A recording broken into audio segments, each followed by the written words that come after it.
স্ক্রিনে যে প্রোফাইল দিয়ে 3D ফটো এডিটিংগুলো দেখতেছেন ক্যারেক্টারের সাথে, তো এগুলো আপনারাও আপনার সোশ্যাল মিডিয়ার প্রোফাইল দিয়ে কিন্তু খুব সহজে এই ধরনের ফটোগুলো জেনারেট করে নিতে পারবেন। এই জন্য সম্পূর্ণ ভিডিওটি কন্টিনিউ করতে থাকুন। ওয়েলকাম ব্যাক, আশা করছি আপনারা সকলেই ভালো আছেন। তো আজকের এই ভিডিওতে দেখাবো যে কীভাবে আপনি আপনার টিকটক বা অন্যান্য সোশ্যাল মিডিয়ার প্ল্যাটফর্ম দিয়ে কীভাবে এই ধরনের ফটোগুলো এডিটিং করবেন। তো এর জন্য আপনাদের প্রয়োজন হবে দুইটা জিনিস। জাস্ট আমি আপনাদেরকে যদি দেখিয়ে দিই, এখান থেকে প্রথমে একটা স্ক্রিনশট দেখতে পাচ্ছেন, যেটা আমি যার ফটো নিয়ে মেক করবো তার একটি প্রোফাইল স্ক্রিনশট আমি টিকটকেরটা নিচ্ছি। ওকে, এবং তারও একটি ফেস বোঝা যাচ্ছে এরকম একটি পিকচার নেবেন। অর্থাৎ যদি আপনার নিজের হয়ে থাকে সেক্ষেত্রে আপনি আপনার নিজের ইনস্টাগ্রাম বলেন, ফেসবুক বলেন, যে কোনো একটি প্রোফাইল স্ক্রিনশট নেবেন এবং আপনার একটি পিকচার। ওকে, এরপর আমরা আমাদের ফোন থেকে গুগল জিমিনি অ্যাপ্লিকেশনটিকে ওপেন করব, যেটা প্লে স্টোরে অ্যাভেলেবেল আছে।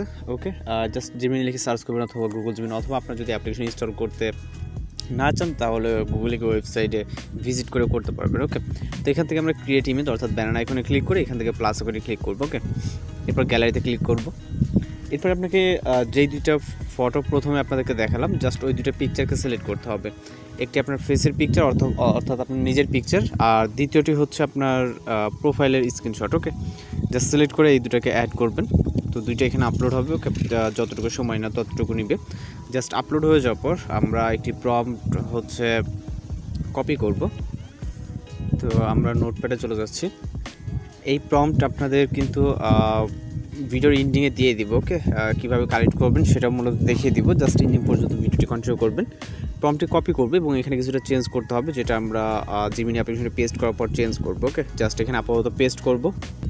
এরপর এখানে কিছুটা চেঞ্জ করতে হবে, সেটা হচ্ছে আমরা কিছুটা উপর দিকে গেলে এখানে দেখতে পাচ্ছি এই যে নামটি আছে। ওকে, এই নামটিকে চেঞ্জ করতে হবে। তো এইখানে আমরা জাস্ট আমাদের যার পিকচার বা প্রোফাইল অ্যাড করছি তার নামটা লিখব।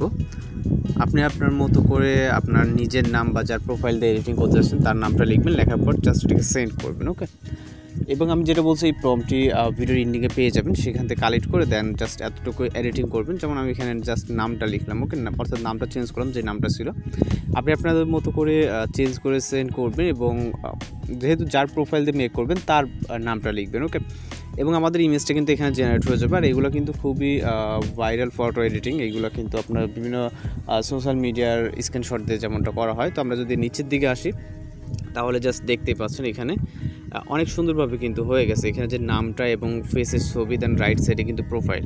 ওকে, তো আপনি এটাকে ডাউনলোড করার জন্য এটার উপর ক্লিক করবেন। এখান থেকে আপনি ডাউনলোড এখানে পেয়ে যাবেন, অথবা শেয়ার অপশনে ক্লিক করে এটাকে আপনি সেভ করে নেবেন। ওকে, আর পরবর্তীতে যদি আবার এডিটিং বা জেনারেট করেন তাহলে দেখবেন ডিফারেন্ট একটি ফটো হবে, এক একবার এক একটা আপনার জেনারেট হবে। ওকে, তো এইভাবে মূলত এই ধরনের ফটোগুলো জেনারেট বা এডিটিং করে নিতে পারেন। তো এই ছিল আজকের টিউটোরিয়াল।